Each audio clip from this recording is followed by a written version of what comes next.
அனைவருக்கும் தெய்வீக வணக்கம். நான் உங்கள் Karthik. Welcome to divine root YouTube channel. இன்னைக்கு நம்ம பார்க்க போறது நாளைய தினம் ஜூலை மாதம் 24ஆம் தேதி ஆடி மாதத்தின் சங்கடகர சதுர்த்தி. ஒரு ஸ்பூன் கல்லுப்பு போதும், மனதில் நீங்கள் எதை நினைத்தாலும் அது உடனே நடக்கும். நம்ம யூடியூப் சேனல்ல ஒவ்வொரு மாதமும் வரக்கூடிய சங்கடகர சதுர்த்தியை முன்னிட்டு அன்றைய தினம் விநாயக பெருமானை நினைத்து நாம் செய்ய வேண்டிய மந்திர ஜபங்கள், நாம ஜபங்கள், ரகசிய வழிபாட்டு முறைகள் மற்றும் தாந்திரிக முறைகள்னு பல பதிவுகளை பார்த்துக்கிட்டு இருக்கோம். அந்த வரிசையில இப்ப நம்ம பார்க்க போறது மிக மிக சக்தி வாய்ந்த ஒரு தாந்திரிக முறை.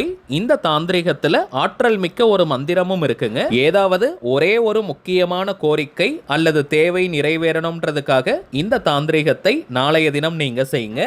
ஆடி மாதம்னாலே அது தக்ஷணாயன புண்ணிய காலத்தின் முதல் நாள். அந்த தக்ஷணாயனத்தில் வரக்கூடிய முதல் சங்கடகர சதுர்த்தி இது. சோ நாளைய தினம் நாம் செய்யக்கூடிய இந்த அற்புதமான தாந்திரிகத்திற்கு கோடி மடங்கு பலன்கள் நமக்கு கிடைக்கும். இந்த ஆற்றல் வாய்ந்த தாந்திரிகத்தை எப்படி எந்த நேரத்தில் செய்யணும்ன்றத இந்த வீடியோல டீடைல்டா நம்ம தெரிஞ்சுக்கலாம். அதற்கு முன்னாடி நம்ம சேனலை இப்பதான் நீங்க ஃபர்ஸ்ட் டைம் பாக்குறீங்கன்னா மறக்காம சப்ஸ்கிரைப் பண்ணிக்கோங்க. பக்கத்துல இருக்க பெல் ஐகானையும் பிரஸ் பண்ணிக்கோங்க. அப்பதான் அப்லோட் பண்ற எல்லா பயனுள்ள தகவல்களும் உடனடியாக உங்களுக்கு நோட்டிபிகேஷன்ல வரும். குறிப்பிட்ட சில கோரிக்கைகளுக்காக மட்டும்தான் இந்த மெத்தடை ஃபாலோ பண்ணணும்னு கிடையாதுங்க. உங்களுடைய நியாயமான கோரிக்கை என்னவாக இருந்தாலும் சரி, எவ்வளவு பெரியதாக இருந்தாலும் சரி, இந்த தாந்திரிகத்தை நீங்க செஞ்சு பாருங்க.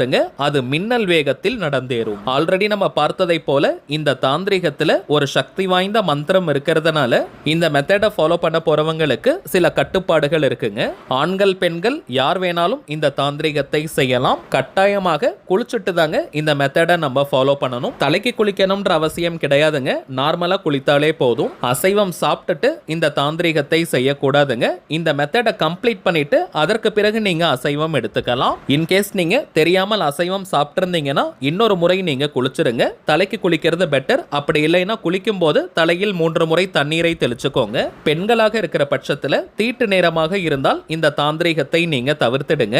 மற்றபடி வேற தீட்டுகளாக இருந்தால் இந்த மெத்தடை நீங்க ஃபாலோ பண்ணலாம். தவிர்க்கணும்ன்ற அவசியம் கிடையாதுங்க. அடுத்த முக்கியமான விஷயம் டைமிங்ஸ் தாங்க. பொதுவாகவே சங்கடகர சதுர்த்தினாலே மாலை நேரத்திலிருந்து இரவு நேரம் வரை வழிபாடு செய்வது வழக்கம். சந்திர பகவான் வந்ததற்கு பிறகுதாங்க சங்கடகர சதுர்த்திக்கான எந்த விதமான பூஜைகள் மந்திர ஜபங்களாக இருந்தாலும் நம்ம செய்யணும். அதன் அடிப்படையில் இந்த தாந்திரிகத்தை எந்த நேரத்தில் செய்யணும்னு பார்த்தோம்னா நாளைய தினம் ஜூலை மாதம் 24ஆம் தேதி புதன்கிழமை மாலை 6:30 மணி முதல் நள்ளிரவு 12 மணி வரை இருக்கும். இந்த இடைப்பட்ட நேரத்தில் எப்ப வேணாலும் இந்த மெத்தடை நீங்க ஃபாலோ பண்ணலாம். வீட்டில இருந்து ஒர்க் பண்ற இடம், பிசினஸ் பண்ற இடம்னு நீங்க வெளியே இருந்து கூட இந்த தாந்திரிகத்தை செய்யலாம். கோவிலில் இருந்து இந்த மெத்தடை ஃபாலோ பண்ண வேண்டாம். ரெகுலரா சங்கடகர சதுர்த்திக்கு விரதம் இருக்கிறவங்க அல்லது மற்ற வகையான பூஜைகள் செய்யறவங்களும் இப்ப நம்ம பார்க்க போகும் இந்த தாந்திரிகத்தையும் நீங்க சேர்க்கலாம். இந்த மெத்தட்குள்ள போறதுக்கு முன்னாடி முக்கியமான ஒரு பொது தகவலை நான் ஷேர் பண்ண விரும்புறேங்க.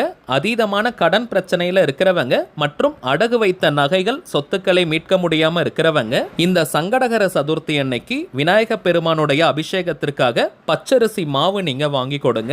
லிக்விட் ஃபார்ம்ல இருக்கக்கூடிய மாவு நம்ம கொடுக்க கூடாதுங்க. பவுடரா இருக்கக்கூடிய அரிசி மாவை நம்ம வாங்கி கொடுக்கணும். வீட்டிலேயே நீங்க பச்சரிசியை ஊற வச்சு அரைச்சு அந்த மாவை நீங்க அபிஷேகத்திற்கு வாங்கி கொடுங்க. அல்லது கடைகள்ல கூட இப்ப ரெடிமேடா பச்சரிசி மாவு விற்கிறாங்க. சோ அதை கூட நீங்க வாங்கி கொடுக்கலாம். அது உங்களுடைய விருப்பம். சங்கடகர சதுர்த்தினாலே நிறைய விநாயகர் கோவில்களில் மாலை நேரத்தில் அபிஷேகம் நடக்கும். சோ அந்த டைம்ல இந்த அரிசி மாவை வாங்கி கொடுத்து அந்த அபிஷேகத்தையும் உங்களுடைய கண்களால் நீங்க பார்க்கணும். ஏன்னா இப்ப நிறைய இடங்கள்ல அபிஷேக பொருட்களை வாங்கி கொடுத்துறாங்க. ஆனா அந்த அபிஷேகத்தை அவங்க கண்ணால பார்ப்பது கிடையாது.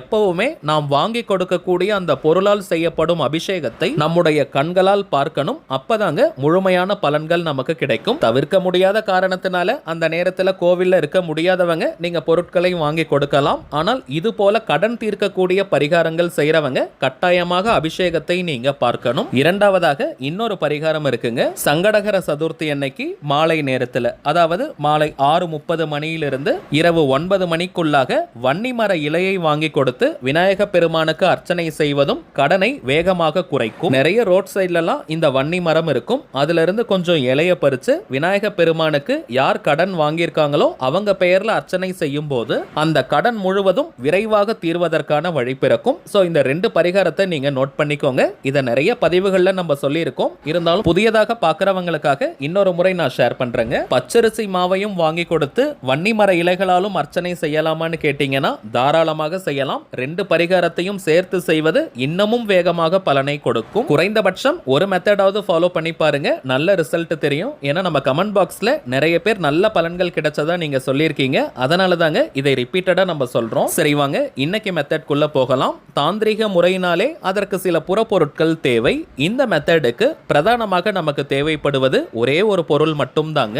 1 ஸ்பூன் அளவிற்கு கல்லுப்பை நீங்க எடுத்துக்கோங்க. பொதுவாக தூளுப்பை தாந்திரிகத்திற்கு நம்ம பயன்படுத்த மாட்டோம். கல்லுப்பு கிடைக்காத ஊர்ல நீங்க இருக்கீங்கன்னா 1 ஸ்பூன் அளவிற்கு தூளுப்பை நீங்க எடுத்துக்கலாம். மற்ற எல்லாருமே கல்லுப்பை நீங்க பயன்படுத்துங்க. ஆல்ரெடி நம்ம பார்த்ததை போல மாலை 6:30 மணி முதல் நள்ளிரவு 12 மணிக்குள்ளாக இந்த தாந்திரிகத்தை நாம் செய்து முடிக்கணும். ஆண்கள் பெண்கள் யாராக இருந்தாலுமே உங்களுடைய வலது உள்ளங்கைக்குள்ள ரைட் ஹேண்ட் உள்ளங்கையில அந்த 1 ஸ்பூன் கல்லுப்பை வச்சு விரல்களால நீங்க முடிக்கணும். கையில இருக்கக்கூடிய உப்பு வெளியே வராத அளவிற்கு கொஞ்சம் கையை இறுக்கமா நீங்க முடிக்கோங்க. தெற்கு திசை சவுத் டைரக்ஷனை தவிர்த்து மற்ற எந்த திசையை நோக்கி வேணாலும் நீங்க உட்காரலாம். தரையில உட்கார்றவங்க வெறும் தரையில உட்கார வேண்டாம். ஒரு விரிப்பு மாதிரி போட்டுக்கோங்க. புடவை அல்லது வேஷ்டி போல துணிகளை போட்டுட்டு அதற்கு மேல நீங்க உட்காரலாம். அல்லது மனை பாய் வச்சிருந்தீங்கன்னா அதை கூட யூஸ் பண்ணிக்கலாம். வயதானவர்கள் மற்றும் தரையில உட்கார முடியாதவங்க நீங்க சேர்ல கூட உட்கார்ந்துக்கலாம். சேர்ல உட்கார்றவங்க விரிப்பு போட வேண்டிய அவசியம் கிடையாதுங்க. வீட்டினுடைய எந்த ரூம்ல வேணாலும் நீங்க உட்கார்ந்துக்கலாம். இப்ப விநாயக பெருமானை மனதார நீங்க நினைச்சுக்கோங்க. உங்களுடைய அந்த ஒரு முக்கியமான கோரிக்கை அல்லது தேவை எதுவோ அது நிறைவேறணும்னு மனமுருகி நீங்க பிரார்த்தனையை செய்யுங்க. விநாயக பெருமான் அந்த கோரிக்கையை உடனடியாக நிறைவேற்றி கொடுக்கணும்னு மனமுருகி நீங்க வேண்டிக்கணும். அதற்கு பிறகு இப்ப நம்ம டிஸ்பிளேல தெரியக்கூடிய இந்த அற்புதமான மந்திரத்தை குறைந்தபட்சம் 10 நிமிடங்கள் அதிகபட்சம் 20 நிமிடங்கள் வரை நீங்க சொல்லுங்க. ஓம் கணபதி ஐயும் கிளியும் கணபதி சவ்வும் கணபதி சர்வதோஷம் நசி மசி. ஓம் கணபதி ஐயும் கிளியும் கணபதி சவ்வும் கணபதி சர்வதோஷம் நசி மசி. ஓம் கணபதி ஐயும் கிளியும் கணபதி சவ்வும் கணபதி சர்வதோஷம் நசி மசி. அவ்வளவுதாங்க. மிகவும் எளிமையான ஆற்றல் மிக்க விநாயக பெருமானுடைய சூட்சம மந்திரம். 10 நிமிஷம் நீங்க சொன்னாலே முழுமையான பலன்களை நம்மால் பெற முடியும். அந்த அளவிற்கு நல்ல ஒரு வைப்ரேஷனை நீங்க ஃபீல் பண்ணுவீங்க.